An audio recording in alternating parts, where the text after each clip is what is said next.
Et Jean-Baptiste. Donc, Monsieur Lebic, vous êtes le dirigeant de l'entreprise des Quatre Couronnés, entreprise qui est établie à Paran, à côté de Vic-le-Comte. Donc, vous venez de réaliser cette façade à la Sauvetat. Donc, j'aimerais bien que vous nous parliez un petit peu des travaux réalisés. Cette façade a été remaniée au 19e siècle. Est-ce que vous avez trouvé des éléments peut-être plus anciens en faisant les enduits?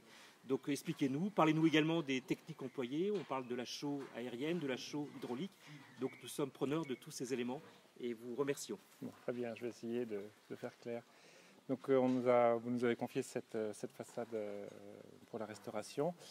Voilà, la première des choses était de dépouiller en fait la façade de son ancien enduit.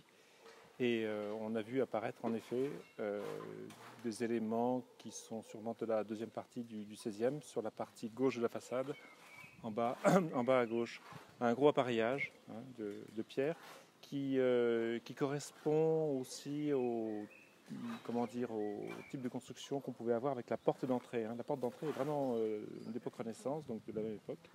Donc c'est les deux seuls fragments qu'on a pu trouver.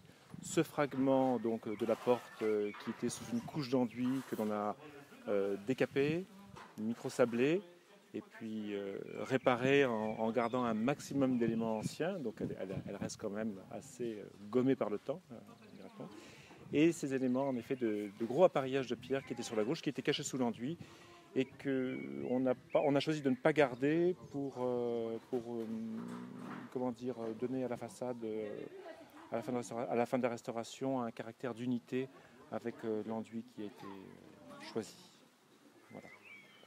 Donc pour ce qui est de la restauration, comme je vous l'ai dit, on a décrouté, purgé la façade de tous ces vieux enduits. Il y en avait beaucoup, notamment des restaurations plus récentes avec du ciment.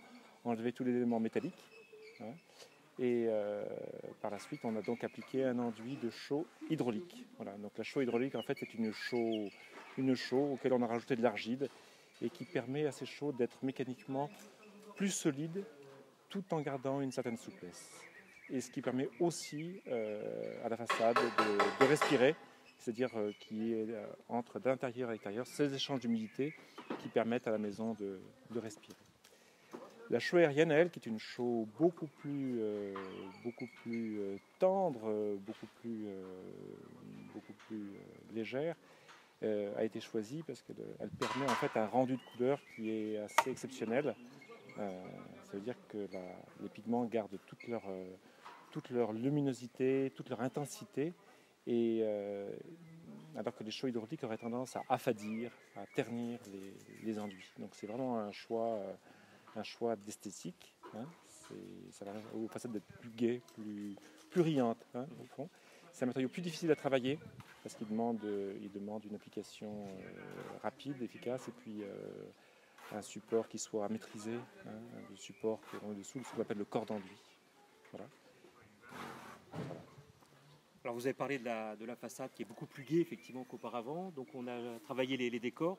Alors je m'adresse peut-être à Jean-Baptiste qui est à l'origine de ce décor. Donc expliquez-nous un petit peu comment est venue votre inspiration. Alors on est venu déjà au départ de contraintes qui sont des questions d'irrégularité de la façade dans l'élévation, qui font qu'on avait à gommer un certain nombre d'écarts entre les verticales, de légers flottements.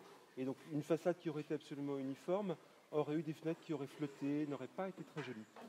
Et la redécouverte du porche d'entrée, avec notamment ces frises d'oeuvre qui se trouvent, là sont à peine visibles à cause de l'échafaudage, mais ces frises d'oeuvre qui se trouvent dans les chapiteaux, a donné l'idée de reprendre le même vocabulaire architectural pour créer un décor assez large qui donne à la maison une régularité horizontale qui gomme ces petits défauts structurels. Et cette idée donc de faire un décor donc peint à la chaux avec des badigeons. L'idée a donc été de reprendre ce vocabulaire décoratif qui a été découvert sur le porche lorsqu'on a enlevé le badigeon de ciment qui le recouvrait, de reprendre ce vocabulaire décoratif pour faire une grande bande à l'italienne avec un décor donc, qui est constitué de plusieurs couches de badigeons superposés et qui donne à la façade non seulement une structure propre, mais en plus des plans, avec cette impression d'avoir un décor tendu devant la façade, comme un lambrequin, avec derrière ce jaune sur lequel sont posés, vous le voyez notamment avec les acanthes qui sont ombrés, et ensuite, troisième plan, le rose de la façade. Donc évidemment, l'inspiration n'est pas seulement française, elle est aussi italienne par le choix des couleurs. Il ne faut quand même pas oublier qu'on est aussi ici dans la patrie de Catherine de Médicis, qui a apporté à divers endroits d'Auvergne cette touche italienne qui convient très bien au climat et à la structure des bâtiments.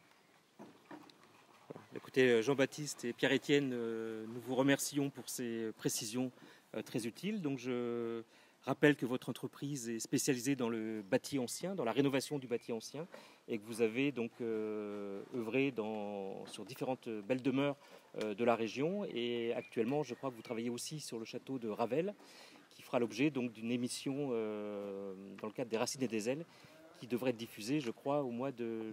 Le 2 septembre. Le 2 septembre. Très bien. Voilà, donc merci beaucoup et à très bientôt. Merci.